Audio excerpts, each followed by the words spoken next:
You know what's smart? Enjoying a fresh gourmet meal at home that you didn't have to cook.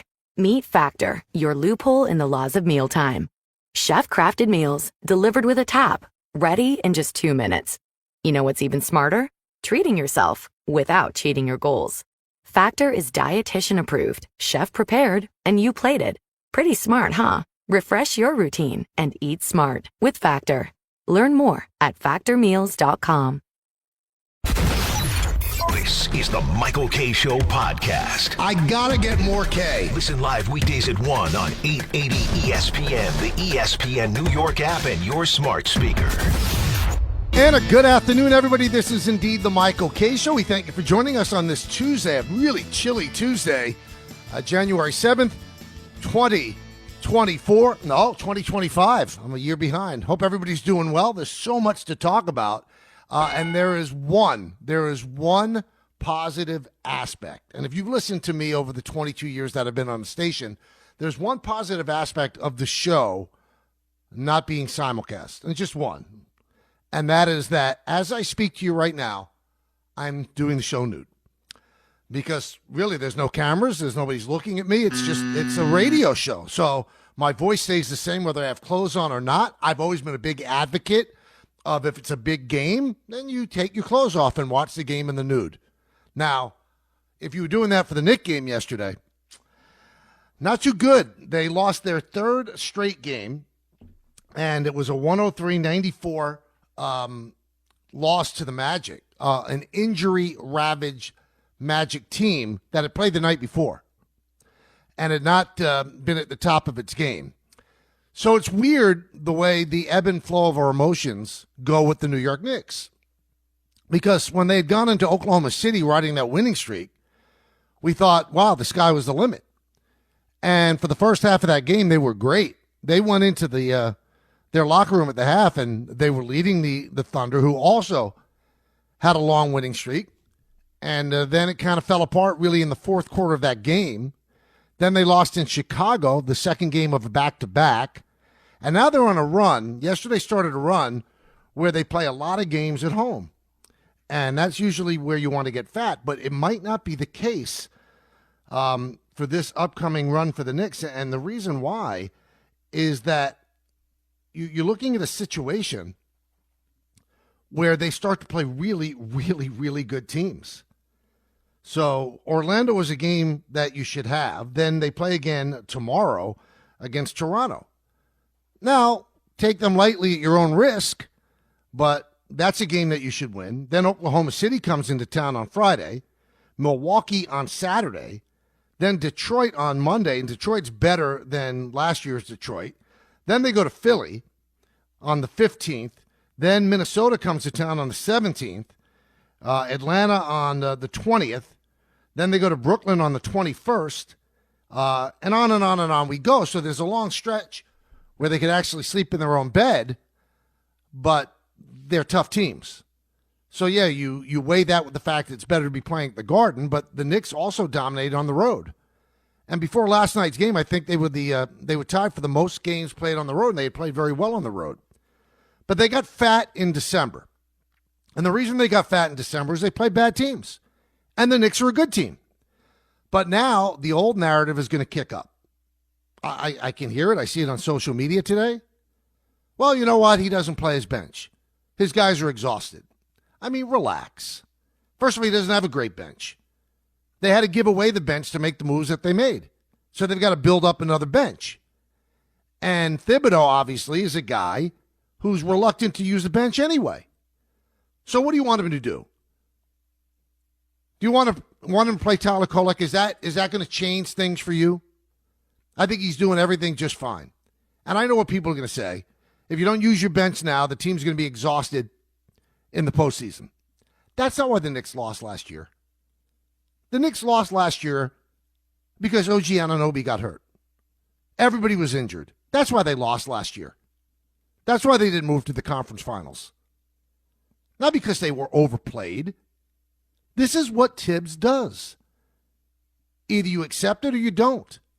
And I think that the reason why they won as many games in December as they did was because he puts the pedal to the metal and he plays everybody. And, here's a dirty little secret, everybody. One of his top guys off the bench was injured, didn't play. And then probably the best player on the team injured his knee in the Chicago game, and he didn't play. So that's why they lost the way they did to the Magic. And they also looked a little bit tired. Now you can say, well, there you go, Michael. You just obviously refuting what you're saying. Well, if they're tired, well, it's because he plays them too much. No, they're tired because that's the grind of an NBA season. These guys are built to play a lot, and that's one of the strengths of this team. It just is. So if you take away that strength, you're taking away a reason why they dominated and had such a great record in December. Let it breathe. Don't go nuts because of a 3-game losing streak. It's not worth it. It's not worth it. They're a good team. Their starting five is great. They've got a team that could win a championship. And you've got to trust Tibbs to do the right thing. You hire a coach like Tibbs, he's always going to play his starters a lot. And if you're a Knick fan, you're complaining about the fact that he's not going 10 deep on his bench. He never would anyway. He's never going to be a 10 deep guy. He's just not. He's just not. But then you love the fact that when you go to Madison Square Garden and you pay all those prices to get into the place, that you actually know that Jalen Brunson's going to play. Karl Anthony Towns, barring an injury, is going to play. Not going to be a load management. Isn't that a good thing? Isn't that a thing that you should celebrate? So, I mean, it seems like fan bases are caught betwixt and between. Well, what do we want to do here? Do we want a team that plays 82 games a year? Or do we want Kawhi Leonard? Well, what do you want? I'll take a team that plays 82 games a year. I think the more you play, the bigger stamina that you build up. I don't think it's that big of a deal. Prove to me that they didn't go to the conference finals last year because of exhaustion. Prove to me. I don't think you can.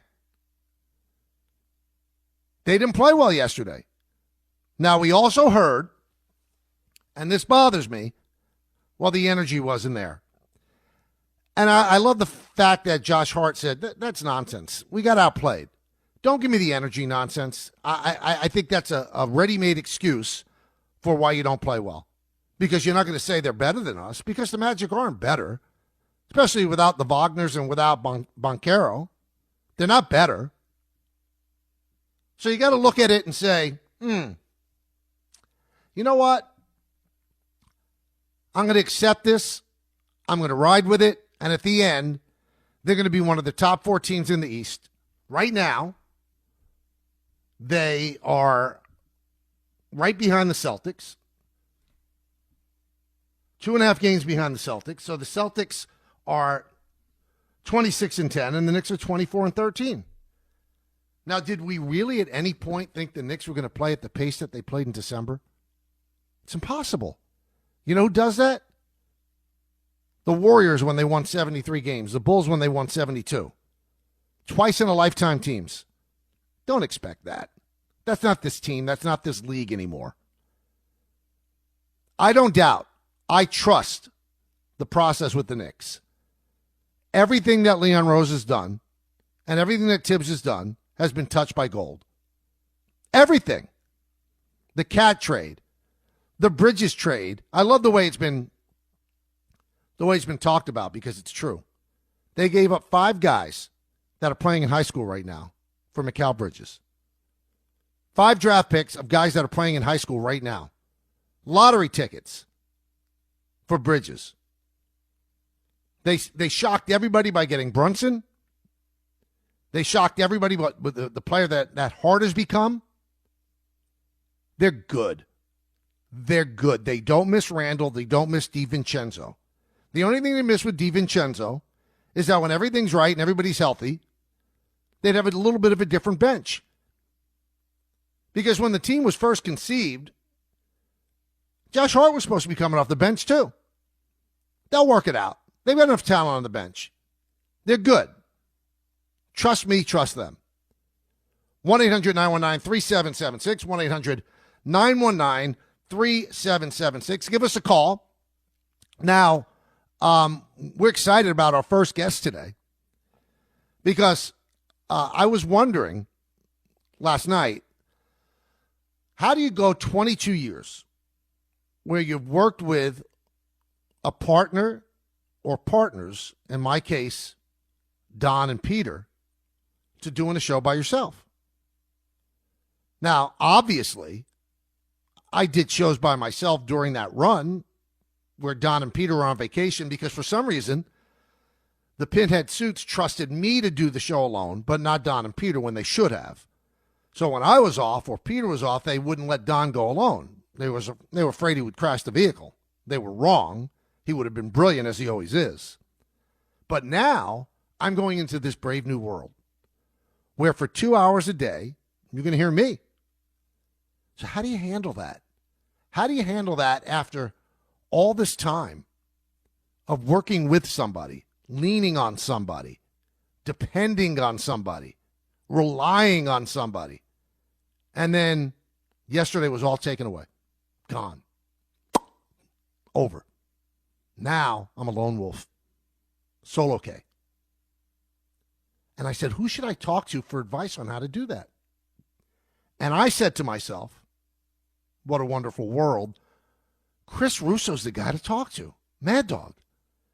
He worked all those years with Mike and then left to go to SiriusXM and did a show alone and did a 5-hour show alone and has been doing it. I said, I got to get Chris on the phone. So I texted him last night. I love you, Mikey. So he's going to join us at 1:30. How about that? Now, I thought about maybe I should also get Mike on the air. But then I realized, well, Mike probably would say no and probably doesn't like me that much. So that didn't happen. So I just texted Chris, and he seemed like he was thrilled to come on. So 1:30 with Chris, and we're looking forward to that. We also have a brand new segment. Yesterday, we debuted Hit and Run. And it really landed with great reviews. People love it. They're talking about it in the streets. I was out in my town yesterday. People were high-fiving me. Great segment. Unbelievable. We love it. We love it. It was that kind of a reception. So that kind of made me proud. And I said, let's come up with another segment. And today, we're going to come up with Debunk the Junk. What? Which I think is important in today's age because I'm one of the people that don't believe that you should let falsehoods grow and prosper on social media without rebutting them or debunking them, so to speak. And I'm going to do that from time to time. So there's a couple of things that have been out there the last couple of days, and I said, let's get together a nice little in-bump, which we call in the business. That's business talk. And let's have a nice segment called Debunk the Junk. You're going to love it. And we got a lot of hit and runs today as well. We want to take your phone calls. We want to start right now at 1-800-919-3776. So a lot of things to do, starting with Chris Russo, Mad Dog Russo, at 1:30. Now, before we get to your calls, I want to I gave a lot of thought, and I was listening to DiPietro and Rothenberg this morning as well, about John Mara's comments yesterday. And the more I think about it, the more I think that he did not handle it the right way. And I'm not talking about handling it in terms of keeping them, because, again, I didn't have a problem per se with keeping them. The problem that I had, and I articulated that yesterday, is that you want to know that they're going to be around a while. And I don't think that Mara, at any point when he was talking to the assembled media yesterday, gave you the feel that he had total trust in Shane and Dable.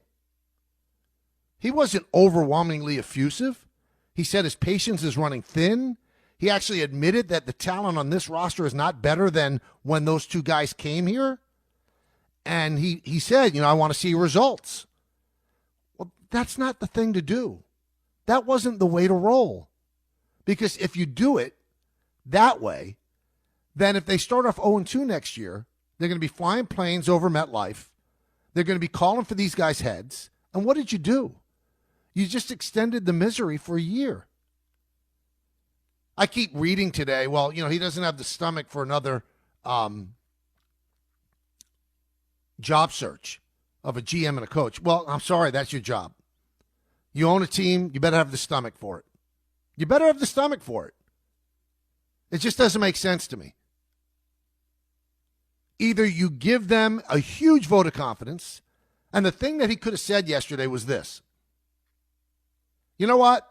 I know the fans are upset. I'm upset as well. But I believe in these two men. We are with them. We are behind them moving forward. There's no timetable. We think these are the guys that are going to get it done. Now, you know what? You could say that.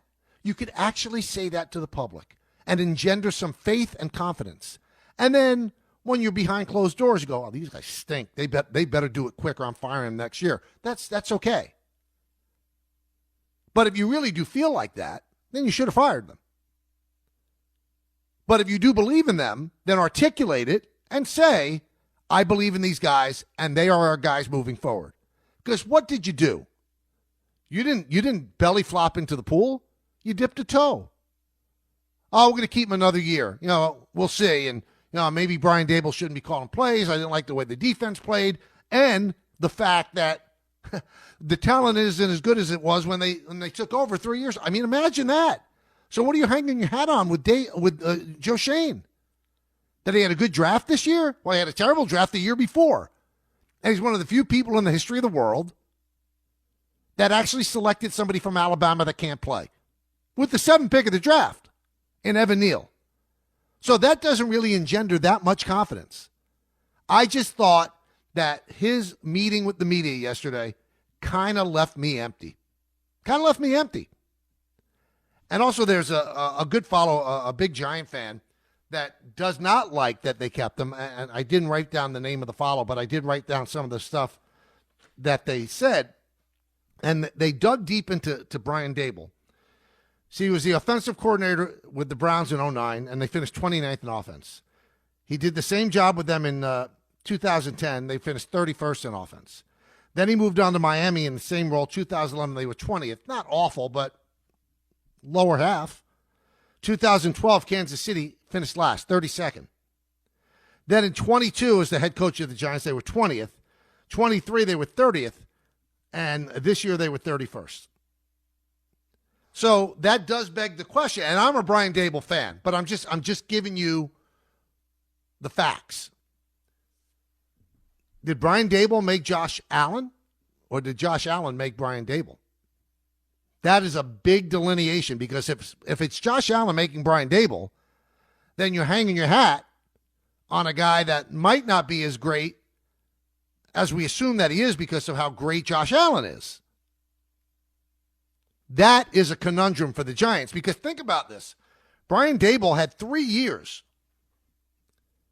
to work with Daniel Jones, a former first-round draft pick, 6th pick in the draft.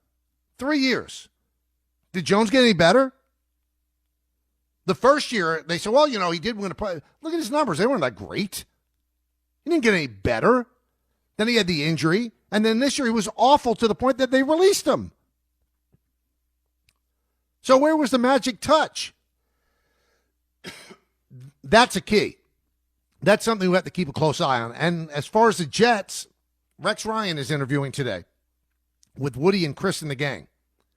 I find this to be a fascinating thing to think about, that Rex Ryan would come back.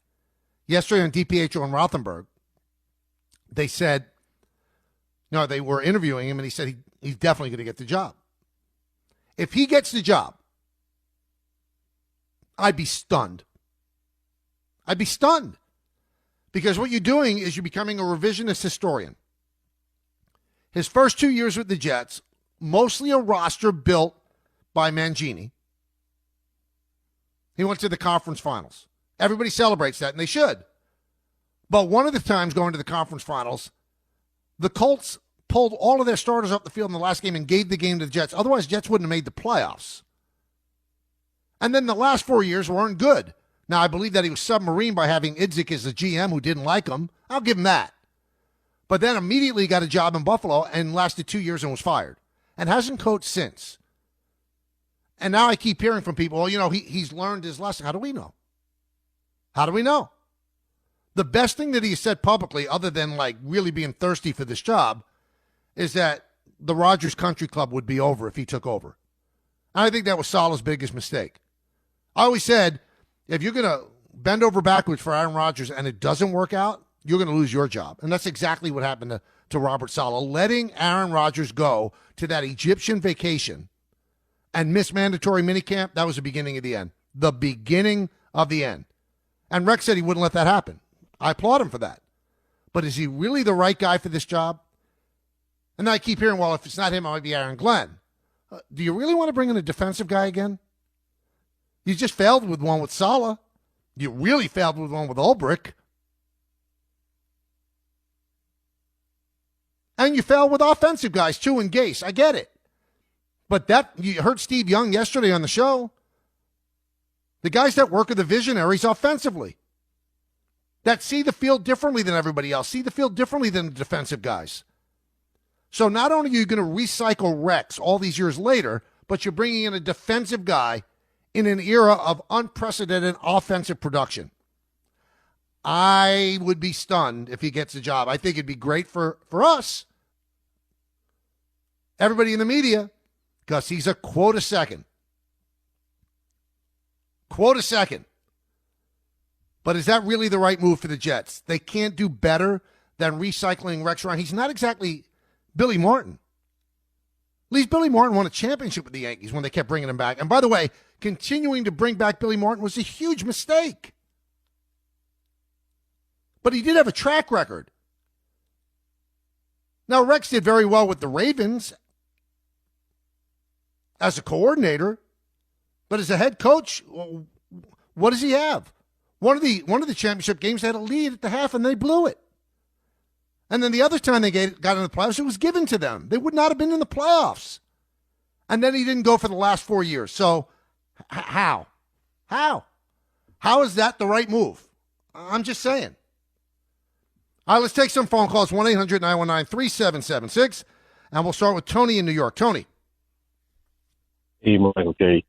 How you doing? I'm doing great. You know something? My first time call. Oh, thank you, man. And I just wanted to say that I've always thought that you would have been great solo. One thing for sure, you straight talk. You know, you don't hem and haw. You don't beat around the bush. You call it straight like it is, without all of this fluff. And I respect you for that. I think you're a great host. And I am glad to see that you flying solo. You're going to be great. Oh, man, thank you so much. I really do appreciate that. I'm glad that you're with us, and I hope you continue to listen. That is really, really nice to hear. I love it, and thank you for joining us for the first time today. Let's go to Jose in Brooklyn. Jose. Hey, good afternoon, Mike. Shout out to the company. Thank you for taking my call, and love the new time slot and the fact that you're kicking it solo. It's definitely a nice touch. Thanks, man. Anytime, man. I just wanted to definitely harp on it because I am one of those people that do remember the last 4 years of the Rex Ryan era. It wasn't just the first 2 years of the AFC championships where, yes, there was a lot of issues with John Izzik, but then there were like the hiring of the offensive coordinator with Tony Sperano and Marty Morningwig. And, it was just a huge mess at the end. And it's one of those things where I'm just like, I don't want to go down that road as a Jet fan, but I'll try to be optimistic. But the main reason that I kind of don't like this is because it does bring back the whole retreads of the coaches, where I do think like Aaron Glenn should be, given more of a popular, look at, even though he is a first-time defensive line head coach. It's interesting because I think if they go this route, Jose, it's Woody leaning on something that he feels comfortable with. And one of the positives with Rex is that he does know how to deal with Woody. So I think there's an affection there. But is that the right move for the future? Is it the right move for the future? I think it'd be a good move for the defense. And the defense was pretty good before Ulbrich became the head coach, and then the defense lost its way because he tried to do everything and he wasn't suited for it. But what would the offense be? It'd be great for Breece Hall, wouldn't it? Because Rex would just keep handing the ball off to Breece Hall. That's not football in 2025. You need dynamic offenses with dynamic quarterbacks. Speaking of coaches, the Post reporting, that Robert Saleh has had his first head coaching interview since being fired. He was interviewed for the Jaguars job. So there you go.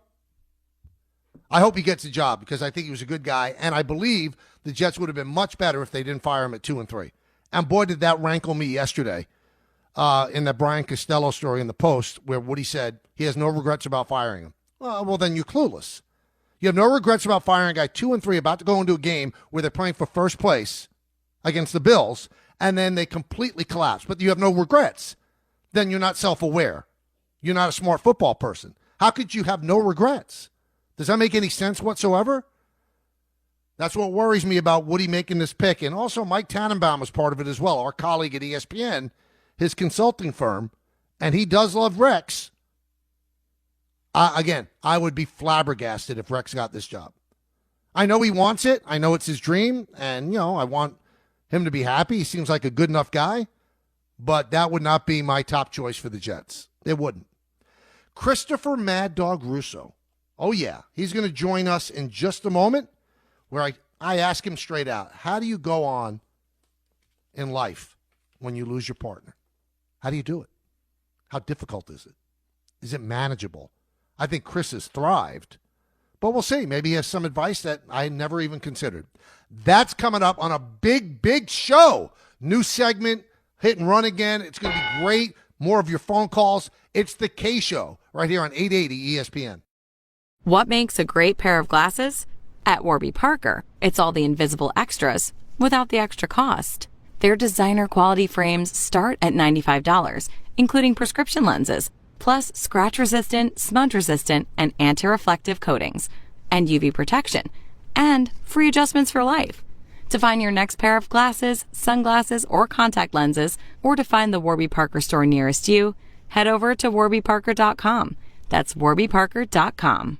Grainger knows space at your facility is limited. As a maintenance specialist, you only have so many spots for backup products in your inventory roster, which means space on your bench comes at a premium. Well, when it comes to breadth and depth, Grainger's got you covered. They've got over 1 million industrial-grade products. Plus, fast delivery helps reduce the inventory you need to keep on hand, freeing up space and capital while giving your operation a winning edge. Call 1-800-GRAINGER, click Grainger.com, or just stop by a local branch. Harry Douglas here. Say goodbye to bulky, clunky shavers that clutter your bathroom. Not only do you get an incredible shave, Panasonic's Palm Razor has a sleek, elegant design that adds a touch of sophistication to your bathroom. It also conveniently charges with a USB cord. Visit shop.panasonic.com/sports to shop for the Palm Razor. Use promo code HARRY for 10% off exclusively for ESPN radio listeners. That's shop.panasonic.com/sports, promo code HARRY. Thanks for listening to the Michael K. Show podcast. He's been here a long time, and he's going to be here even longer. Catch the show on demand whenever you want. Just subscribe to us wherever you get your podcasts. Welcome back to the Michael K. Show, everybody. Every Monday through Friday from 1 to 3, right here on 880 ESPN.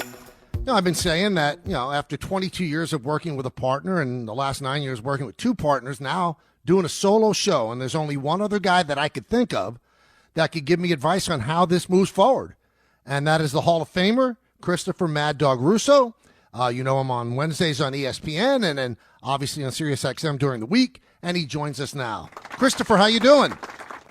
Mr. K, it is an absolute pleasure. How are you today, pal? Things good? I'm doing great. And I'm just wondering, you worked all those years with Mike and then you started doing a show alone. Was it an adjustment for you? Is it going to be an adjustment for me with no Don and no Peter? Absolutely. It is going to be an adjustment. You're going to need more calls because you got to have somebody to talk to. You're going to miss the camaraderie that you had with the two partners, as you said, for, how many years? 9 years with Peter? 9 years with Peter, yes. 22 with Don. Yes, so, that is going to take a little something. That's going to bother you at times. I'm not going to dispute that. You're going to have to generate all the enthusiasm. Now, I did 5 hours. I know. And you're only doing 2. So I had to deal with 5 hours. And the other positive for you is you have a hometown team. I felt one of the big adjustments when I went over to Sirius from FAN was that I didn't have a hometown team. nobody in Walla Walla cares about if, Terry Collins pinch hit in the bottom of the 8th inning against the Nationals on May 10th. While, of course, on FAN, where you were, you could break that down for, basically for 5 hours and there's your show. You can't do that on a national deal. So I had that adjustment too. So I had no hometown team, and I had nobody to talk to at many a time. You have the hometown teams, but you lose 2 partners, not just one. So if one's having a bad day or not there, you still got somebody else. Now you don't have that. So it's going to be harder. Now, listen, nobody's throwing and we're not throwing anybody under the bus, but be fair. There's probably, I know I felt that way. There are probably days where you'd want to take the show in one direction and you couldn't because I had Mike, and you had Don and Pete. So as a result, you felt, you know what, I want to break down, pick a sport, Fordham basketball, but I can't do that today because, Don's into the hockey and Pete's into this, so I got to make sure we get everybody involved. You're not going to have to do that now. They think highly enough of you. You've been around for a very long time. I mean, think about it. You were on more than I was on with Mike. You've been on for a very long time, and you got a Yankee affiliation. You are going to be able to do anything you want now. This is now anything you want, you're going to be able to do. You want to put a book author on about Oppenheimer, go ahead, because it's your show, and they bent over backwards to make sure that they kept, because you have the Yankees and everything else, they bent over backwards to make sure that you were still part of the company and still doing shows, doing it from home and all those good things. You can do, I'm not trying to say you got to do sports, but you have carte blanche. This is now your tableau, and they have a lot of confidence in you to do anything you want. And that is very, when you're on with 2 other guys, you can't do that all the time. That is a very, it's a lot of responsibility, but, you're good. You got a good mind. You love to talk about a lot of things. You enjoy that. So now, there are pluses and there are minuses, to make a long story short. So 5 hours, you must have been physically and mentally exhausted at the beginning doing 5 hours. And I'm wondering, at any point in that first year, did you regret leaving FAN and Mike? Yes. Yeah. You did? I don't know so much about the first year. I would say probably a little later. The first year, a lot of, it was sort of a honeymoon period. I was getting to know everybody, the company and everything else. The new experience, going to all the games. I know I went to the NCAA championship game that year, Oklahoma and Miami, and Florida, and college football. I went to the Cubs-Dodgers series when Torrey was managing the Dodgers, and they blew out the Cubs. I was all over the place, so I enjoyed that. I think a little later in that 5 years, I realized, 2 to 7, Monday through Friday, Sirius XM, solo, this is hard. And I didn't probably realize that until a little later on in that first 5-year contract. And that's probably one of the reasons why I only did 3 hours. Remember, Mike, I only did 5 hours for the first 5 years. Right. So the last 11, I did whatever it is, 3. I did a couple of years. I may have once in a while I do 4, but generally speaking, 3. And that's a huge, that's 40% less work.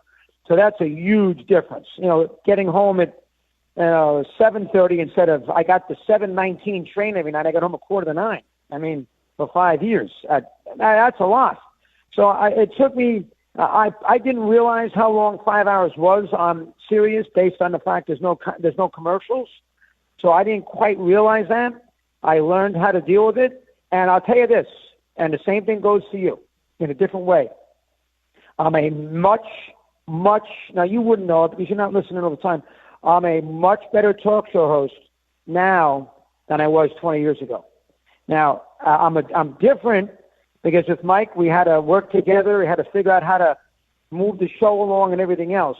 But as far as doing a show, figuring out how to get the audience involved, putting the guests in the right spot, doing a monologue, making sure that each hour is a pretty different hour, doing college football, those kinds of things, which you didn't have to do in New York that much college football. I learned how to do that and manage the show better. So although it's a different skill set with a partner, and we both had great partners, I had an all-timer, you had 2 excellent partners, When you're on your own and you do this, and you're going to do this every day now, every day, even with the Yankee games, right? Even with the Yankee games, you're still going to do the 2 hours? Okay. So you're going to do this every day. You're going to do roughly, 250 shows a year? Let's throw out a ballpark figure. I know you have a nice contact, but let's say 200 shows a year. That's a lot of talk radio. 200 shows, 2 hours a show. That's 400 hours of you talking. Generally speaking, solo. Michael Kay is going to become a better talk show host in a year and a half than you are right now. You might become a different one, maybe a little less of a director and a conductor, and a little bit more of a guy who, you're a point guard sometimes when you're working with a partner. Yep. You're going to be now, you're going to be Kareem now. The ball's going into you. Make the sky hooks. And you will become, and you're a good host anyway, you will become a better talk show host. So that's the way I felt after 4 or 5 years. And I promise you, if you stick with this and you have a bigger gig, you have as good a gig with the Yankees. So, you got to divide. I didn't have to divide any attention. My whole attention was the radio. You have 2 things, but you will become a better talk show host after this endeavor. I promise you. I promise you. You'll come back to me in 3 years and say, Chris, you were right. I'm a better host. Talking with Mad Dog Russo right here on the Michael Kay Show. So let me get your take on a couple of things that's happening in New York while we have you. Did the Giants make the right decision keeping Shane and Dable? Yeah, I think they did. And I love Mara. I think we all like Mara. I love the Wellington Mara group and John. But, the idea that he's running out of patience, I need to be in a better mood next year. John, a lot of this is your fault. You fired Coughlin. You hired Joe Judge. You got in and out of Shermer. You brought in Gettleman. You let him draft Daniel Jones. You fired Jerry Reese. Come on. A lot of this, John's making it sound like, I hire guys and they don't do the job, so don't blame me. No, he's a general manager. He's the owner of the team. Yep. He makes all the football decisions.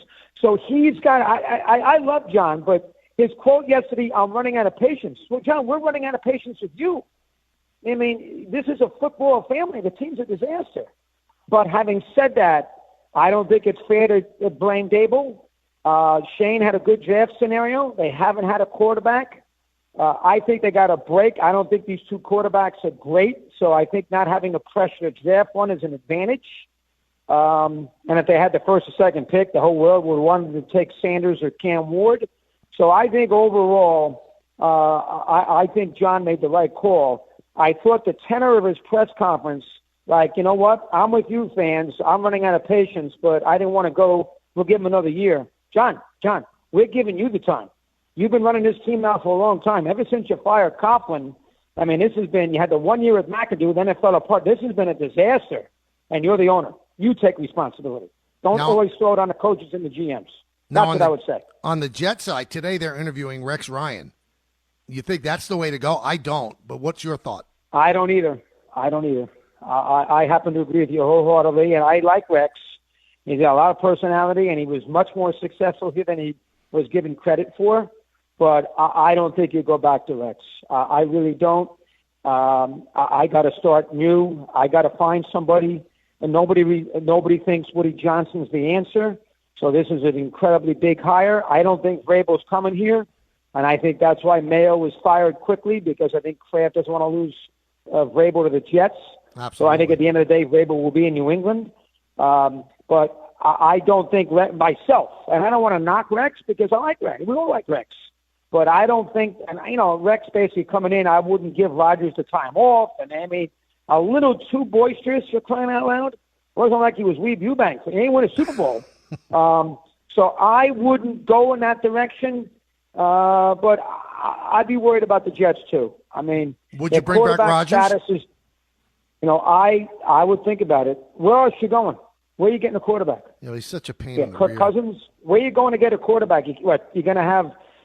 You want Tyrod Taylor to be your QB? Is that what you want? You could do that, and then find a quarterback with what pick they have, 8th, 9th pick, whatever it is. Mm-hmm. Listen, probably he's not going to come back. New regime will want to go in a different direction. He is 41 years of age. but he played well the other day. He had some good games. You can do a lot worse. I think he will play next year. So if they brought him back, I know nobody wants him back. They've had enough of him, and I understand that. He kind of wears out his welcome. But I understand it wouldn't be the worst thing. I don't think they will, Mike, but it won't be the worst thing. Yeah, I don't think it would be the worst thing either, but he's a load. I mean, especially for a new coach. Oh, he's tough you to need handle. a veteran He's guy. You tough to can't bring in handle. a rookie coach and have Aaron Rodgers as a quarterback. You can't. That's a good point, too. And why isn't Ben Johnson being – well, they don't want to interview Ben Johnson? The guy's great from Detroit. They said he doesn't fit what they're doing now. Well, why? He's great, so he doesn't fit? The guy's a great coach. But every time you look up, they score 50 points.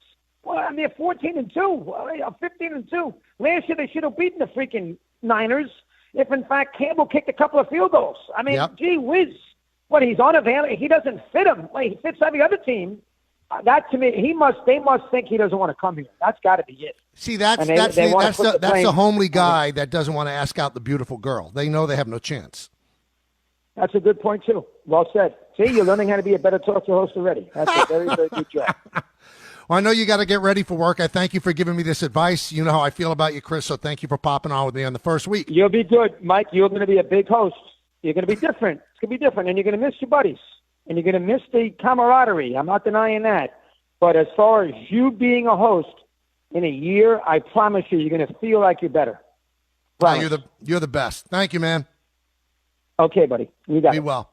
That's Chris Russo. Hear him on Sirius XM, and you'll see him tomorrow on First Take with Stephen A. Smith. He's always the Wednesday magician on that show, so a lot of stuff to do. Good advice by him. It was interesting. I never heard him say that he did regret it after the first year at Sirius XM, because if you think about it, I mean, I'm doing 2 hours, and it's not exactly heavy lifting, but, 2 hours alone, you could say, well, I'm probably talking more than I did with 3.5, 4 hours with two other guys, right? So it's interesting, but 5 hours alone. And back then, I don't know if he was getting a load of phone calls either on SiriusXM, and they didn't have commercials at the time, as he said. So maybe he was longing for Mike at that time. 1-800-919-3776. Interesting report regarding Pete Alonso and what Scott Boras' agent is looking for. I don't think it's realistic, but we'll talk about it when we get back right here on 880 ESPN. The last thing you want to hear when you need your auto insurance most is a robot with countless irrelevant menu options. Which is why with USAA Auto Insurance, you'll get great service that is easy and reliable, all at the touch of a button. Get a quote today. Restrictions apply. When you need mealtime inspiration, it's worth shopping Smith's for thousands of appetizing ingredients that inspire countless mouth-watering meals. And no matter what tasty choice you make, you'll enjoy our everyday low prices. Plus, extra ways to save, like digital coupons worth over $600 each week and up to $1 off per gallon at the pump with points. So you can get big flavors and big savings. Smith's, fresh for everyone. Fuel restrictions apply. Thanks for listening to the Michael K. Show podcast. He's been here a long time, and he's going to be here even longer. Catch the show on demand whenever you want. Just subscribe to us wherever you get your podcasts. Tonight is Hockey Fights Cancer Night at MSG. The NHL and the V Foundation are teaming up to fight cancer across all NHL arenas, and tonight is the Garden's turn to step up. You can donate to the fight against cancer at hockeyfightscancer.com, and 100% of your donation goes directly to cancer research through the V Foundation. Now, to date, the V Foundation has awarded over $43 million, totaling 118 research grants for researchers within the state of New York, creating a profound impact on the research community, both within New York and far beyond. So join the NHL, the Players Association, and the V Foundation in the fight against cancer. Visit hockeyfightscancer.com to donate today. All right, so on SNY, and I also believe that Bob Nightingale of USA Today reporting this, that Scott Boras, the agent for Pete Alonso, is using Prince Fielder's previous 9-year, $214 million contract as a comp for what he's looking for with Pete Alonso. Now, if you've listened to me over the years, you know I have the utmost respect for Scott Boras. I wish I was half as smart as that guy. But sometimes there's realistic aspirations and then there's unrealistic. So there is no market as we speak for Pete Alonso. Maybe the Angels, maybe. Artie Moreno has been known to hand out dumb contracts. But you're looking at Prince Fielder's 9-year, $214, right? Pete Alonso on December 7th of this year turned 30. He's coming off a kind of benign year at $240 and didn't really have the type of year he wanted to have as a free agent. 34 home runs. He had a WAR of 2.6. Now, I think that Pete has always dreamed that he was going to get a contract like Aaron Judge. Aaron Judge had a WAR last year of over 10. Pete Alonso's a nice player and can hit home runs. But if Scott Boras thinks in any part of this world that he's going to get a 9-year deal for a 30-year-old first baseman who doesn't exactly have the type of body that you think is going to age beautifully, he's out of it. There's no way he's going to get a 9-year contract. I think the best chance for Pete Alonso is to re-sign with the Mets. Now, the Mets, before Alonso fired his agent to hire Boras, had offered a 7-year, $158 million deal. I don't think that's happening. That's not going to be on the table. And I keep hearing, well, he's a homegrown Met. The fans love him. So what? So what? So what that they love him? That doesn't mean you overpay for him. And I'm sure that Pete wants to stay with the Mets. But you've got to recalibrate your expectations. That money's not out there. Look at the contract that Freddie Freeman, who's a much better player than Pete. Look at what he signed with the Dodgers. First basemen don't get a lot of money for some reason. It's not a position where they are really going to flex and say, you know what, we're going to go beyond what we really feel comfortable with. There's rumors out there, we mentioned this yesterday as well, that the Mets had floated a 3-year, $90 million deal. And by the way, I think they're nuts for going that high. $30 million? Really? There isn't a first baseman that makes $30 million. If that offer ever existed by David Stearns and Steve Cohen, and Pete didn't take it, he's out of his mind. Because even if you're using the 9 years, $214 as a benchmark, that's not $30 million a year. $30 million a year would be $270 for 9 years. Now, I know you want length. I understand that. You want the security. But you also have to be realistic. Every team that needed a first baseman made their move. Everyone. They made their move. So what Scott now has to do, there's two things he has to do. He has to play to the heartstrings of Steve Cohen and say your fan base loves him, and also you can't just get Soto and then leave him naked in the lineup without anybody else to help. Fair point. Or he's got to find one really dumb owner, some desperate owner that wants to make some kind of splash to tell their fan base, you know what? We want to win. We're trying.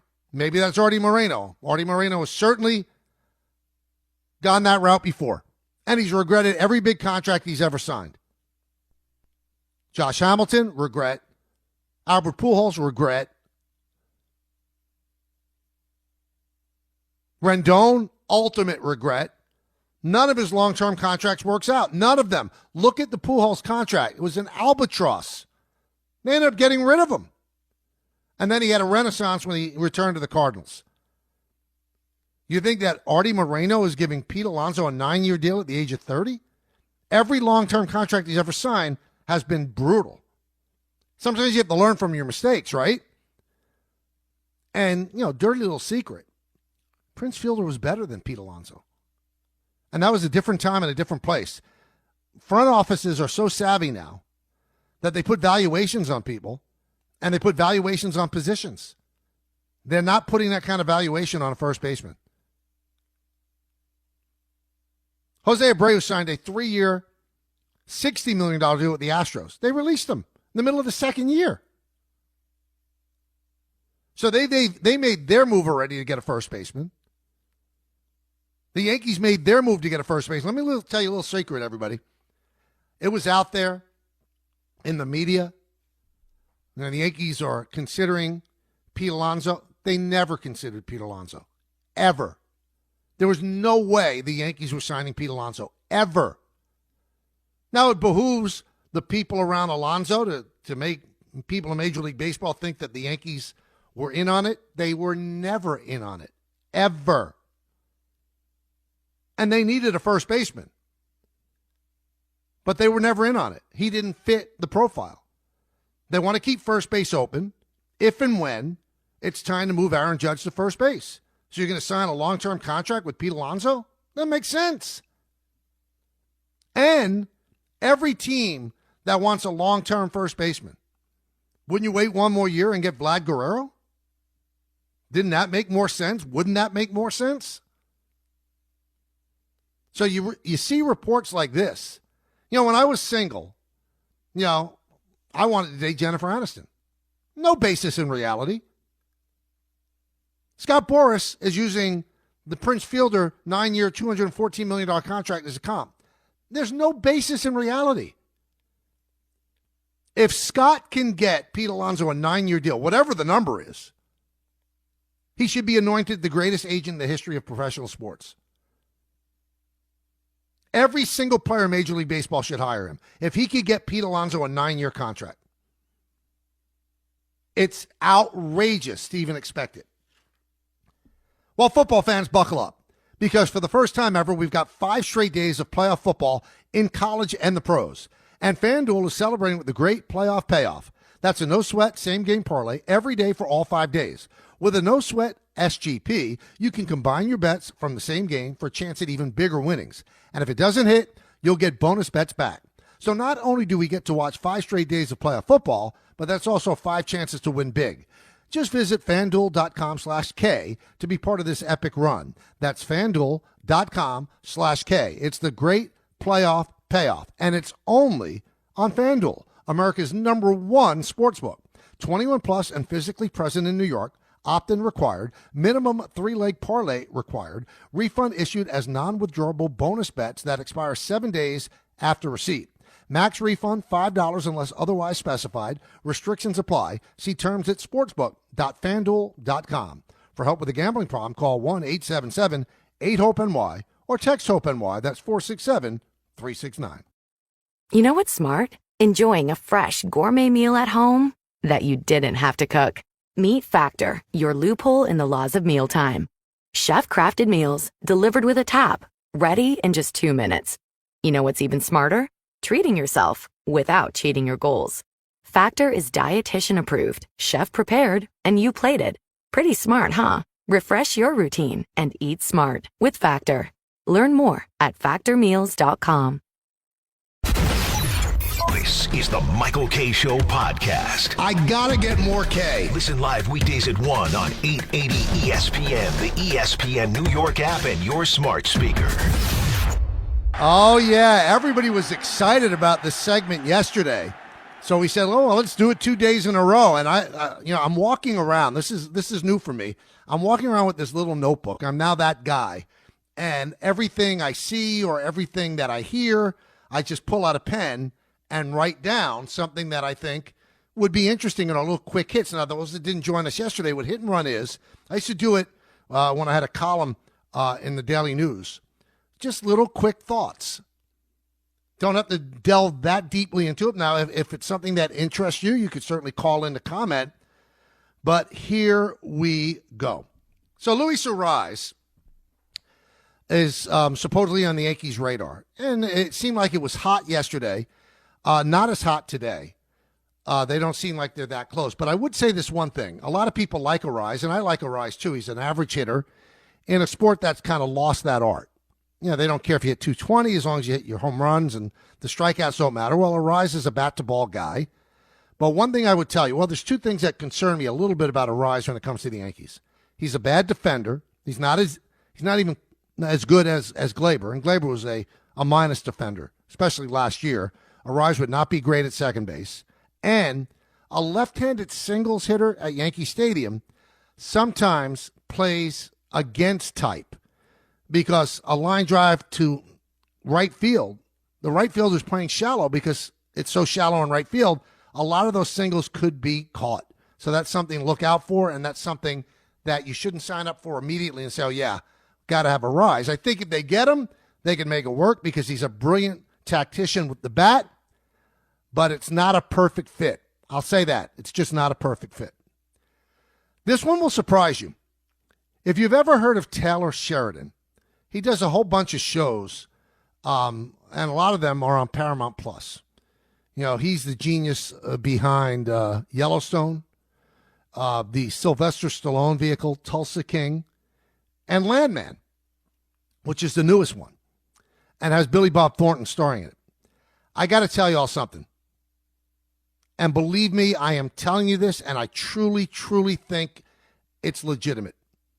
Jerry Jones, the owner of the Cowboys, did a cameo where he's talking in a room, in a hospital room, to John Hamm's character, who's in a hospital bed, and Billy Bob Thornton sitting in a chair. And he gives this whole monologue.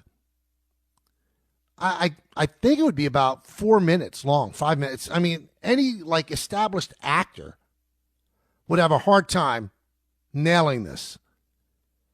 Jerry Jones was so brilliant as an actor. I mean, he got himself to tear up at the end as well. And it is about growing old, and he's talking about growing old and making sure that you work with your children. Those are things that they can never take away. So maybe it really resonated with him and struck a chord with him. But if there was an Emmy Award or a Golden Globe that could be handed out for a cameo appearance, I'm telling everybody, if you get a chance today, go watch the clip. Not good, great. I mean, just absolutely chill-inducing how great he was as an actor. You're probably rolling your eyes and go, please, can't be that good. Yeah, it's that good. So on vacation, I read this book by the late Bill Zemi. Actually, he was writing it when he died, and then it was finished up by somebody he worked with, called Carson the Magnificent, about Johnny Carson. And there was something in it that was just absolutely amazing to me. You all know the Tonight Show theme, right? Well, that was written by Paul Anka. When Johnny Carson got the Tonight Show, the band leader at the time was Skitch Henderson. And Johnny didn't really love Skitch Henderson, and Skitch Henderson really didn't love Johnny. Skitch Henderson was the band leader for Jack Parr, who did the Tonight Show before Johnny Carson. So Johnny Carson knew that there was this young upstart songwriter who was putting out hits, Paul Anka, and he asked Paul Anka to write a theme for his show. And just so that Skitch would not go nuts, Johnny said, I'll do the beginning of a drum beat, so I'll get like a writer's credit as well. So it looks like I wrote the song with you. Well, because he got a writer's credit on that song that was played for the 30 years that Johnny was the host of the Tonight Show, take a guess on how much money per year Paul Anka and Johnny Carson got for that song. All right, time's up. They both got $900,000 a year for 30 years for the Tonight Show theme. That amazing? That's on top of Johnny Carson's salary. That's why Johnny Carson was fabulously wealthy at the end. But at the beginning of the song, it's like a big drum beat. That's the only thing that Johnny Carson contributed to the song. And then Paul Anka did the rest, and Johnny got a writer's credit and got $900,000. How about smart athletes? Sometimes smart athletes are the rare ones now that know what to do with their money, and they're not spending all their money on bling and cars and stuff like that. So Austin Eckler of the Commanders, he's earned $30 million in his career. He doesn't own a home. He lives in a small apartment, and he drives a $40,000 Chrysler. You think he's going to have money when he retires? Yeah, I think he will. That's the smart way to go about it. The one thing that somebody once told me, when you get money, the last thing you should do is buy a new car. Because once that car hits the road, it leaves the showroom, it devalues in price that you'll never, ever, ever get back. Another hit and run. So we have congestion pricing going on in New York City. And there's two stories that hit now. So there's there's people that park on a garage on 60th Street. And I guess, or 61st Street, anything below 60th, you get charged $9. Anything above, you don't. But this garage that they park in empties out onto Fifth Avenue, and Fifth Avenue obviously goes south. So just by leaving the garage on 61st, they have to go south. And they have to pay the toll. They have to pay the congestion pricing. Just because of where the garage is located. Another one, funeral directors are planning to pass on the $9 congestion toll because even hearse carrying caskets are going to be charged this toll. So they're going to put the $9 congestion toll to grieving families. Good stuff. Good stuff, Kathy Hochul. Gerard Mayo gets fired. 1 year in. And I've always been, I would get into arguments with Don LaGreca about this. How do you fire somebody after 1 year? And Don would rightfully say, well, you know what? If you don't think he's the right person, then why do you compound the error by keeping him there? But in football, how do you institute what you want to do in 1 year? And if you're Robert Kraft, you look like an absolute stooge. Now, the things I read about Gerard Mayo, that he ingratiated himself with the Kraft family because he had a nickname for Robert Kraft ever since he was a player, and he's been an assistant under Bill Belichick. You fired the greatest coach in the history of professional sports for Gerard Mayo, and then you fire him after 1 year. That's not a Mayo problem. That's a Kraft problem. That's ineptitude of the front office. You had no clue that this guy would be in over his head? Now, I think the deeper thing in this is that he wants Mike Vrabel. But he could have had Mike Vrabel last year. He was fired last year. But he had to give the job to Gerard Mayo. How fair is it, or how unfair is it, to actually get fired after 1 year as an NFL coach? This is a reflection of Kraft. It doesn't make Mayo look bad. It makes Kraft look ridiculous. Absolutely ridiculous. Now, sometimes there's a cold splash of water that hits your face that makes you realize where you stand. So on Saturday, I went to the Fordham St. Bonaventure game. And ever since I've graduated, every time I go to Rose Hill Gym, and I mean every time, the guys at FUV, the radio station where I actually refine my craft, they would ask me to be the halftime guest every time. And sometimes I didn't want to because I was there with all of my buddies from Fordham. So here we go. I figure I'm going to go. I went with Jack Curry and my buddy Joel Sherman, Mike Puma of the New York Post, Mike Vaccaro. And strangely, I sit down. Nobody from FUV comes up and asks me, hey, can you be the halftime guest? So I'm kind of pleasantly surprised. I'm going to get a chance to breathe and actually, shoot the crap with my friends. And then I find out yesterday, you know why they didn't ask me? Because Woj was there, Adrian Wojnarowski, because he's the GM of St. Bonaventure basketball. So now I know that I am less than Woj, which I always knew anyway, but even to my alma mater radio station, it hurts. It hurts. I don't like it. It really does stink. The Titans fired their GM, Rand Carthen. Rand Carthen was the GM brought by Mrs. Adams after Mike Vrabel wanted the assistant GM to be promoted to GM. She said no, she brought in Rand Carthen. Rand Carthen then plays a big role in hiring Brian Callahan, whose team went 3-14 this year. So they fire Carthen. Now they could have done the move that Mike Vrabel wanted and kept the great coach that he's everybody's coach, everybody's choice.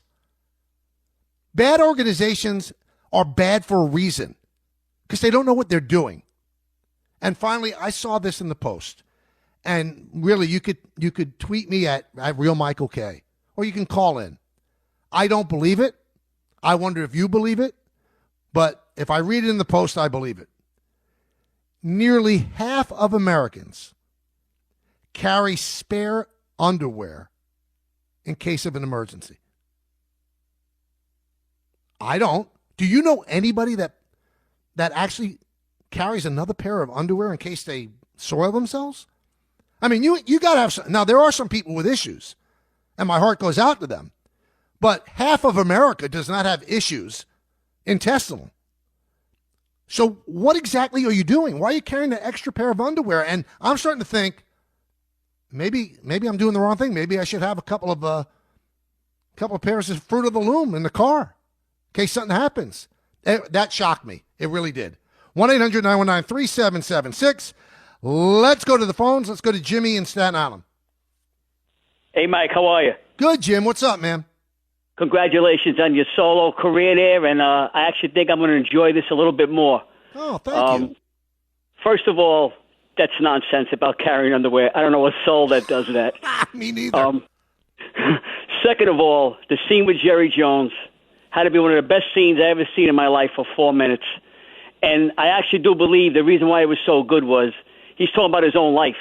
That's his life. And he was so sincere, it blew me away.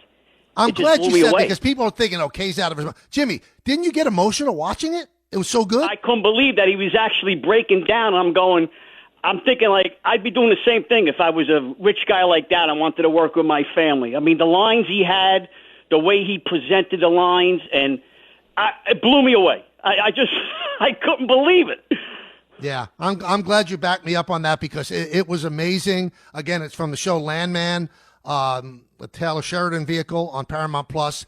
And when I watched it for the first time, I thought it was like, an internet thing where they splice stuff that Jerry Jones was talking about and, put it into a scene. But he was in the scene. That was his role. I can't emphasize enough how brilliant he was. And he might not be a good GM. And by the way, for you Cowboy fans, he said he's never given up the GM position of the Cowboys until he dies. So you could get that out of the way. He's not giving that up to anybody. And I don't blame him. Maybe he's not good at it. But if I owned a team, I'd want to run it. And of all the owners in professional sports, how many of them actually played the game at a high level? Jerry played the game at a high level in college. He did. So he knows a little bit about the game. And they always have a pretty good roster. So he's doing something right. But as an actor, off the charts. TJ in New York City. TJ. Hey, Michael, first of all, I've seen all the Sheridan stuff, the prequels, except this episode. I'm going to check it. Oh, you got to check it out. I'm going to check it. The underwear thing, you alerted me to something. Maybe I need to pack some underwear. But listen, listen, I want to tell you something. As a Jet fan, a diehard Jet fan, and speaking to Jet fans, I know the talk goes back and forth. What is the right play? What is the stable play? There is no play except Rex. If you're a diehard Jet fan, you know it. He understands the pulse of the upper deck Shea Stadium New York Jet fan. It is different. Forget the X's and O's. Dan Campbell goes for fourth and whatever because he's in the mind of his offensive line, and now they're on the hook to back him up. It's the same thing. I agree with him. He needs to bring in a staff, but let Rex, you know what? He stuck his mouth out there. I'm all for it. You know what? Bring Rex back. Every Jet fan you ask, let's roll it again. Run it back. Run it back. Well, I understand what you're saying, TJ, and I think that one of the reasons that Jet fans feel that way because that's the last great memory they have. That's the last time they made the playoffs. They have the longest stretch of not making the playoffs in professional sports right now in the United States. But just because he can identify with the fans, that doesn't make him the right choice. It just doesn't. It doesn't make him the right choice because he knows what the guys in the upper deck at MetLife are thinking. You got to have a guy who's clued into today's game. And he's clued in. I mean, if you watch him on the NFL pregame show on ESPN, he's really good. So he knows what's happening in the sport, but he's a defensive-minded coach in an offensive-minded league. He just is. Now, you can say, well, so is Dan Campbell. Dan Campbell has Ben Johnson, though. Is Rex going to bring in this great offensive coordinator? And by the way, the thing with Ben Campbell that's interesting, with Dan Campbell, is he lets Ben Johnson cook. He's going to let him go for things. He's going to go on 4th and 6th or whatever the case may be, and I think he's dumb to do that sometimes. So he lets his offense breathe. Rex is a guy who's going to depend on winning with his defense, and he's going to run Breece Hall a lot. So if the Jets are going to score 21 points a game, really? Is that the way to win in this league right now? Because everything is against the defense. Everything is against the defense. So if, in fact, you have a great defensive coordinator, they're still going to give up a lot of points because all the rules are against them. Every rule is against them. Every rule. You got to think about that, too. Let's go to Glenn in Connecticut. Glenn. Hey, Michael. How you doing? Appreciate you taking the call. Yeah. Wanted to go back into kind of the Yankees discussion here, and potentially I know they're looking to fill a hole at either second or third, and bring up a name that really hasn't been brought up much is Hassan Kim. I think it'd be a potential fit there. Wanted to get your 2 cents on that. And instead of really kind of digging around for trading, maybe sign Kim to a 2 or 3 year deal and plug him in at second or third there. Well, I don't think Kim is a great defender. All right, I give you that, Glenn. But they're right up against the top level tax, which they don't want to go over.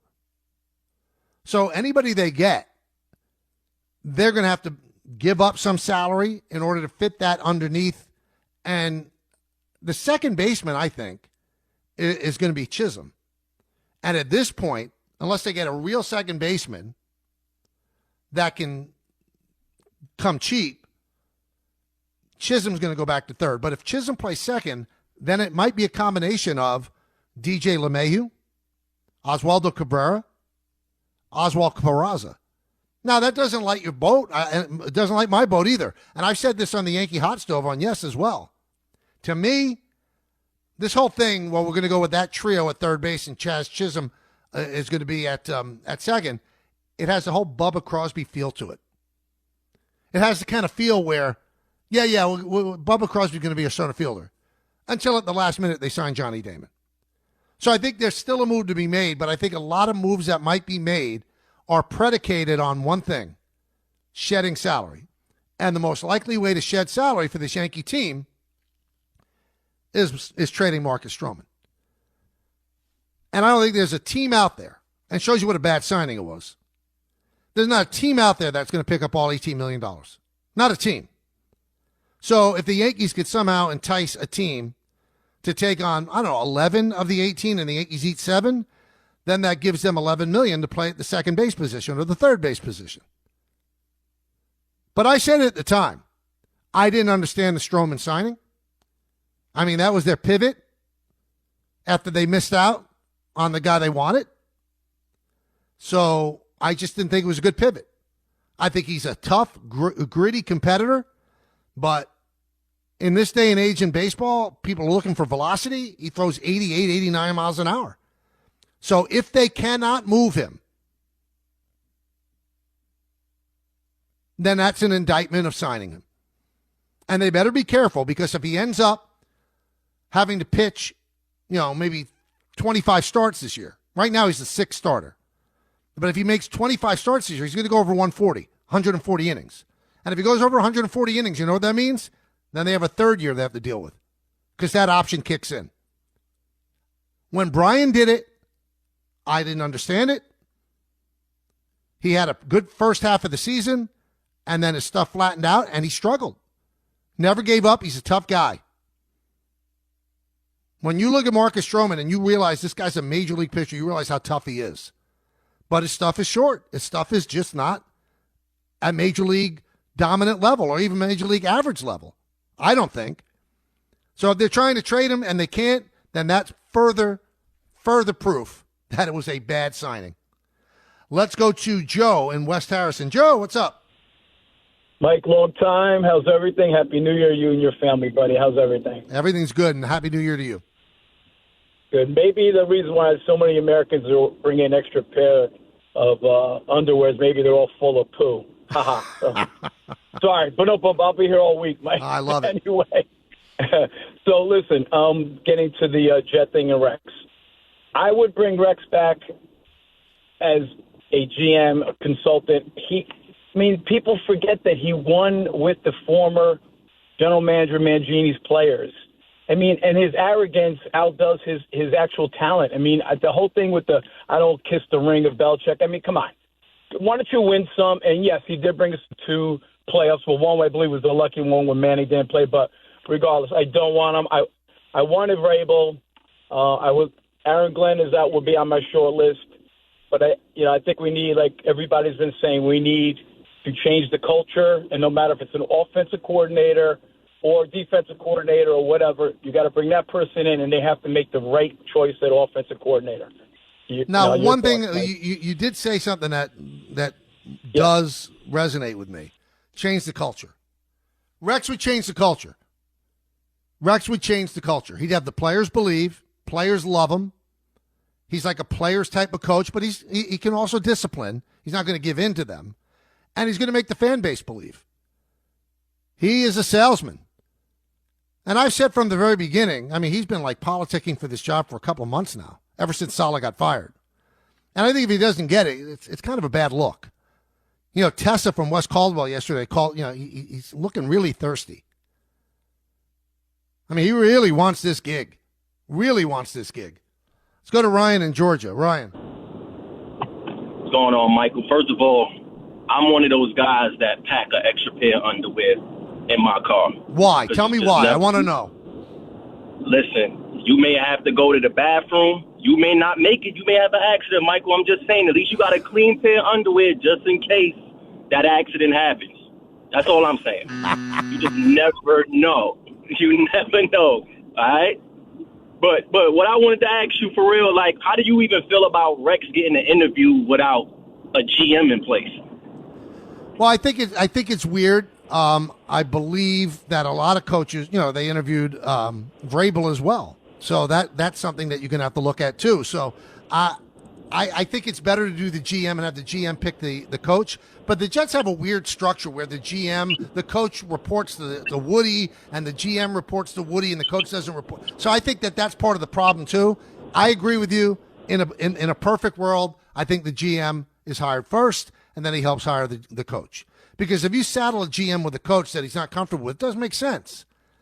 But maybe they feel that the coaches are going to go first, and they want to get their choice, and then they'll deal with the GM, and the GM will be hired if, in fact, they feel good about working with said coach that, in fact, was hired. But it's odd. It's an odd way to go about it. 1-800-919-3776. It's the K Show. When we come back, it's Debunk the Junk, another new segment on the show where we actually tackle some of the things that are actually false on social media. It's K and U right here on 880 ESPN. What makes a great pair of glasses? At Warby Parker, it's all the invisible extras without the extra cost. Their designer quality frames start at $95, including prescription lenses, plus scratch-resistant, smudge-resistant, and anti-reflective coatings, and UV protection, and free adjustments for life. To find your next pair of glasses, sunglasses, or contact lenses, or to find the Warby Parker store nearest you, head over to warbyparker.com. That's warbyparker.com. Harry Douglas here, and if you're constantly on the go like I am, then earbuds are a priority. That's why you need Technique's new noise-canceling AZ80s. Like you, these buds work as hard as they play. You'll get Technique's legendary high-res audio, along with state-of-the-art noise cancellation, so you can stay in your zone. Visit us.techniques.com/sports to shop for AZ80s now. That's us.technics.com/sports. Grainger knows space at your facility is limited. As a maintenance specialist, you only have so many spots for backup products in your inventory roster, which means space on your bench comes at a premium. Well, when it comes to breadth and depth, Grainger's got you covered.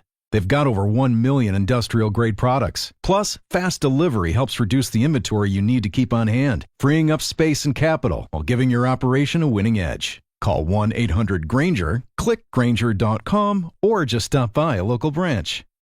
Thanks for listening to the Michael K. Show podcast. He's been here a long time, and he's going to be here even longer. Catch the show on demand whenever you want. Just subscribe to us wherever you get your podcasts. Yeah, we're going to do this every now and then because I think it's going to be fun to debunk the junk. Because I'm one of the people that believe, and people fight me on it all the time, why do you give air to this? But when people put something out into the universe and it's not debunked, then it almost becomes accepted that it's true. And I don't want that happening on my watch, or especially about me. And I've been called thin-skinned about it. It's not something about being insulted or anything like that. The people put stuff into the air that have no valid truth to it. And if you don't come back at it, the people just assume it must be true because, and I don't answer people back on social media anymore. I used to, but that would get me in trouble. But now I could do it on the show, and you can always call and debunk my debunking. You know the number, 1-800-919-3776. But here we go. This is from yesterday. And, one of these people, this is on X, is a listener to the show. And I think a pretty good guy. And he writes, Kay said the reason for the move had zero to do with getting away from Don and Peter. Nonsense. It had some to do with it, in addition to working less and earlier. Then he's answered by somebody else that said, I think so too, or suspect. The whole thing is a bit strange, and how sudden it happened. I think there was more going on behind the scenes, but maybe we'll find out one day. And then the first guy answered correct, and I don't blame him. It had run its course, and in my opinion, Kay was done with some of the nonsense those two pulled, especially since 2020. Guys, thank you for even, wondering about why I made this move to do this 2-hour show from 1 to 3. I love Don and Peter. Well, I love Don. I like Peter. But, I was with Don for 22 years. I was with Peter for 9 of those 22. They are like family to me. Truly, they are like family to me. And me doing an afternoon drive show and doing the Yankees had just run its course for me physically. And I told the powers that be that at the end of my contract would end it on, it was actually the day after the holiday party. That was it. I could not do this anymore. I just physically and mentally couldn't do it. I'm going to be 64 on February 2nd. Now, that's not ancient. But when I started this gig, I was 42 years old, 41 years old. It's a lot younger. Anybody that's my age, they realize how different you feel at 63 than you do at 41. So my point is, don't try to find something, everybody, that's not there. There's no rift between me and Don and Peter. Yesterday, I was with them. I talked with them. Peter actually brought me cookies before he did the show with Alan and Don. Believe me, it had nothing to do with them. If I was 45 years old and it was the same circumstance, you know what? I'd be doing the afternoon drive show. Didn't want to get away with them. Didn't want to get away from them. This was about me. This was selfishly me. And when I told the bosses I couldn't do this anymore, I said, well, is there anything that we could do to make you stay in one shape or form, to keep you on the station? I said, I don't know. And they said, how about a shorter show earlier so you'd have time to recover and then do the Yankees? And I said, well, that would be cool. And they came back with how does 1 to 3 work? Now, to be totally honest, I would have preferred noon to 2, but I wasn't going to be a jerk about it. They made this concession for me and offered me a great contract, and 1 to 3 works. And, at the end of the show, I'll jump in the car and I'll drive to the stadium. I'll be there in plenty of time for Boone's press conference. That's why it happened. There's no rift between me and Don and Peter. That's just silly. It's just putting stuff out there that's not true. It's not true. Now, one other piece of junk I want to debunk. So, I'm reading yesterday on X where a guy says he left the afternoon show because they were getting no ratings. He's a failure. He's never, ever beaten FAN in any kind of way. And that's why, I'm not even going to give this clown name credit. But I did want to address it because it seems some people said that. Number one, if I failed an afternoon drive, why would they want to keep me in any kind of day part? Why? Why would they offer me this role? If I was a failure, why would they offer me this role? So that's a lie. Secondly, we failed in the ratings. We don't get ratings. We don't pay Arbitron. You have no idea what our ratings are. So how would you know we failed in the ratings? What are you, some kind of sensei? And thirdly, and this is the most important thing, we never beat FAN. Me, Don, Peter and I, we beat Francesa, beat him, and then he retired. Beat him. We beat every show that they ever put against us. Evan and Joe, Maggie, Bart, and Carlin, beat them. We even beat Carton and Evan in the second book that they had. And then COVID hit, 2020 hit, and we didn't beat them after that. I'll admit it. They kicked our butt. But to say that they never beat anybody on FAN, you're an idiot to think that. And you're also ill-informed and have no idea what you're talking about. Never beat him. We beat probably one of the greatest talk show hosts in the history of this medium. Beat him. He retired after we beat him. And before that, you could actually make the argument we beat him as well. But there were these little things that people, well, they didn't count streaming, whatever the case may be. For 2 years, we were neck and neck with them. And then we did actually convincingly beat them. So for those that think, well, they never beat FAN, you're clueless, you're dumb, and I don't respect you, and you smell. 1-800-919-3776. Let's go to a gentleman from Verona. His name is Phil. What's up, Phil? How you doing? Good. How are you, Phil? I'm fine, thank you. Good. And thank you for taking my call. Well, thank you for This is making a it. special day.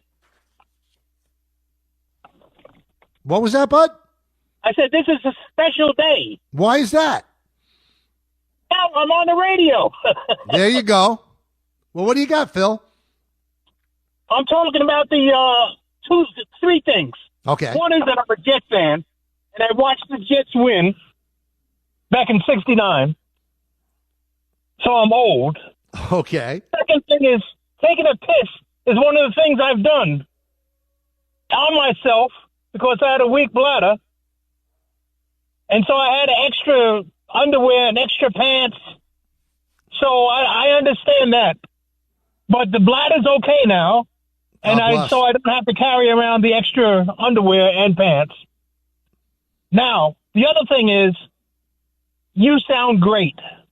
You really do. Thank you. Well, the interesting thing, I read the thing from the Post, if you just tuned in, that they said that about 50% of Americans carry an extra pair of underwear with them in case of an accident. And I understand, like Phil said, he had some kind of bladder problem. Yeah, that makes sense. Of course, you carry an extra pair of underwear. But 50% of Americans don't have that problem. It's amazing the things you do and the things you say on a radio show and the thing that gets traction. That's what they're talking about on social media right now, the underwear, the things like that. And now I'm actually of the opinion that I should carry an extra pair. Now, there are 3 people that work on this show on any given day. So that would mean that at least one of us, 1.5 of us, carries an extra pair of underwear if you believe that story. All 3 of us don't. When Peter and Don worked with me, none of us, as far as I know, carried an extra pair of underwear. So I want to know who these 50% are and why do they do it? It makes no sense to me. It makes no sense to me. But now I'm going to start doing it because if 50% of this country does it, I want to do it too. Because this is a polarized country right now. And I want to touch both sides. I don't just want to touch the people that don't carry extra underwear. I want to touch the people that do. I want to be on their vibe. So starting today, after the show, I'm going to go out and do an errand, and I'm going to put an extra pair of underwear in the glove compartment. Yeah. If you take anything out of the show today, the Chris Russo interview, whatever, the hit and run, debunk the junk, take the fact that there will be a pair of Shinesty underwear in the glove compartment moving forward. So if, God forbid, I ever have, but now let's really go to brass tacks here. Can we talk frankly? If you have a serious accident, right? Think about it. I'm not talking about urine. If you have a serious accident, an extra pair of underwear is not going to do the trick because it's going to get on your pants too. You're going to have an extra pair of pants. So do we have to have an extra outfit in the trunk? Think about that, because if you have a real accident, changing your underwear is not changing the situation. Just not. Just saying. Just saying. Hey, maybe the off season, but every season is Bigelow tea season. You know, I'm picky about what I drink. I always tell you that, especially on days I have a show. Now, one of the first things I do each day is reach for a mug full of Bigelow tea. I love the different flavor options, and it's perfect for someone who makes his living behind a microphone. Want to know what keeps me going? Look no further than my cup of Bigelow tea next to me in the studio. So grab a mug full of your favorite Bigelow tea and tea proudly. Bigelow tea, the official hot tea of the New York Yankees. Girl, you have got to try this Laneige lip mask. Trust me, my lips needed that love. Love these vanilla vibes from Kayali. That top note is just so smooth. Smooth and stunning. That's what you get with this K18 hair mask. Those brands everybody's talking about, they're at Sephora. Discover the hype with the hottest names in beauty, including Laneige, Kayali, K18, and Rare Beauty. Only at Sephora. The last thing you want to hear when you need your auto insurance most is a robot with countless irrelevant menu options. Which is why with USAA Auto Insurance, you'll get great service that is easy and reliable, all at the touch of a button. Get a quote today. Restrictions apply. When you need mealtime inspiration, it's worth shopping Smith's for thousands of appetizing ingredients that inspire countless mouth-watering meals. And no matter what tasty choice you make, you'll enjoy our everyday low prices. Plus, extra ways to save, like digital coupons worth over $600 each week and up to $1 off per gallon at the pump with points. So you can get big flavors and big savings. Smith's, fresh for everyone. Fuel restrictions apply. Thanks for listening to the Michael K. Show podcast. He's been here a long time, and he's going to be here even longer. Catch the show on demand whenever you want. Just subscribe to us wherever you get your podcasts. Now, I know there's different listeners every single day, and we appreciate each and every one of them. And a person, I don't know if it's a woman or a man, that has listened for a long time under the heading of TMKS Burner, just heard what I said about, why I have this show and left the afternoon show. And he writes, Real Michael K., if Don and Peter are like family, why stop the NFL picks when it's getting good? You're still hosting at the same station. I think your decision to stop making picks is a larger issue. You'll never talk to Don or Peter outside of work ever again. Well, that's not true. I mean, I was talking to Peter the other day on Sunday. I always talk to Don. And he also goes on to say, I don't talk to RJ and Gunling. Talk to Gunling all the time. I'm mad at RJ for leaving our show, so I haven't had much of an opportunity to, find forgiveness. And TMKS Burner, I guess you weren't listening yesterday. I wanted to continue to picks. It was the Pinhead Suits who said, no, it's a new show. We don't need you making picks and continuing that segment. It was not me. I wanted to make those picks. The Pinhead Suits said no. So if you want to call up Don or Peter, Don knows the real story. Peter does as well. I showed them the text thread with the Pinhead Suit where he said, stop making picks. I love the whole pick segment. I would have gladly dressed up in a clown suit. I wouldn't have lost anyway. Peter would have. Don was way ahead. So that's why the pick segment stopped, not because of me being a coward. So, know your stuff before you come after the king. And I'm not the king, but just an expression.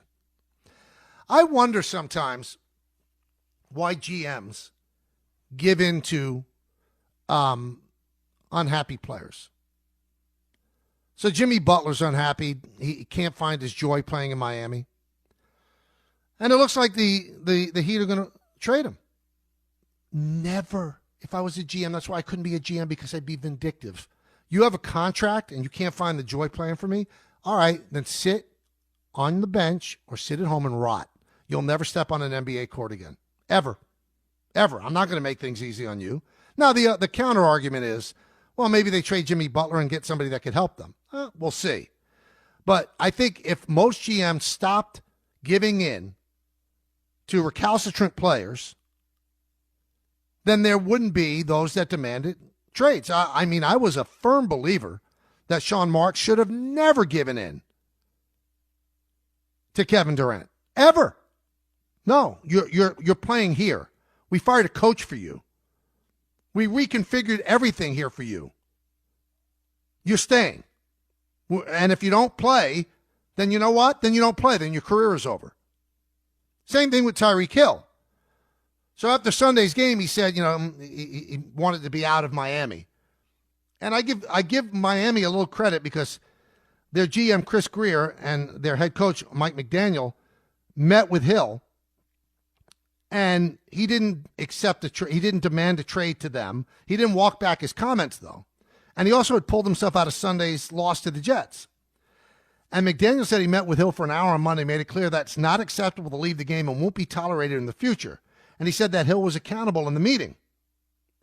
McDaniel said there's nothing necessary to fix with Hill, but the meeting was important to clear the air. That's the way to do it. Sit him down and go, there's no chance you're getting traded. I thought Dan Orlovsky today had the greatest line. Tyreek Hill left a winner in the Kansas City Chiefs. An all-time great team with a quarterback that would have put up numbers with him that might never be reached because he wanted more money that the Chiefs probably couldn't give him with all the stars on their team. So you can't leave a winner to get more money somewhere else. And then once you get the money, complain that you're not with a winner. Sorry, it doesn't work that way. You got to be accountable for your decisions. So now the Dolphins don't win enough for him, and he wants out. And again, as I said with Pat Riley, you don't like it here? Then don't play NFL football. You don't like it here? Then don't play NBA basketball. Now, this is really strange, too. You got two guys that play in South Beach, essentially. They want out, where there's no taxes, the weather is beautiful, the scenery is great. That's a little odd. Maybe more of a reflection on those guys. But Hill, you leave the Chiefs, you leave Super Bowls on the table. You get your money with the Dolphins, and now you want to leave them. It might be a you problem. Might be a you problem. Let's go to Tino and Dutchess. Tino. Hey, Mike, how you doing? Good. How are you, Tino? Good, good. So I'm a big Yankee fan, but I'm not going to touch nothing about that. We'll see what happens in April if the cards lay where they may. Okay. I just want to thank you. Because me and my wife last night looking for a movie to watch, and I said, hey, why don't we put Carry On? She goes, I heard bad reviews about that. I said, nah, I heard it got good reviews. So we started watching it, and she loved it. So I want to call you up and just thank you. Well, thank you, Tino. And it's funny you brought it up, and I'm glad you did, because I said yesterday, for those that didn't listen, that the movie Carry On Netflix is really like a guilt-free, joyful watch. In no way, shape, or form is it a documentary. It's not based in reality. But for 2 hours, it's going to entertain you. It's a Jason Bateman vehicle. And somebody on X says, no, you're wrong about Carry On. It does, the protagonist turned into Jack Ryan. I didn't say that it was a true story. And also, how am I wrong about my opinion thinking it's good? You could say I disagree with you and I think Carry On's not good. Okay. But don't say I'm wrong. You can't say my opinion is wrong. An opinion is not wrong. Don LaGreca told me that. An opinion is an opinion. I never said Carry On was Casablanca. I never said it was on the Sci-Fi Channel or National Geographic. It's not a true story. Not based in any reality, but it's escapism at its finest. It's a well-done movie. You're at the edge of your seat. It's really, really, really good. Let's go to Paul in Staten Island. Paulie. Hey, Michael, congratulations on your new show. Thank you, man. Thank you. You know me, but I just want to make a comment on the underwear. I was head trader on Wall Street. I always had a 3-pack in my desk. Why? Tell me why. When I bought a suit, I always had 2 pairs of pants ordered. Oh, but why did you have the 3-pack? 3-pack just in case you had like too many tap beers the night before, But in any event, you know me from the last show. There was a discussion about going to prom. Yeah. And you went to Bronx High. Right. Right. And I called in. I said I went to Brooklyn Tech. Yeah. And I don't even know if they have a prom. Yeah. I didn't think they had a Bronx Science. Yeah, I remember that conversation, and I didn't know if they had a Bronx Science, but somebody told me they did. Yes. And I also called in when Peter Rosenberg, right? Mm-hmm.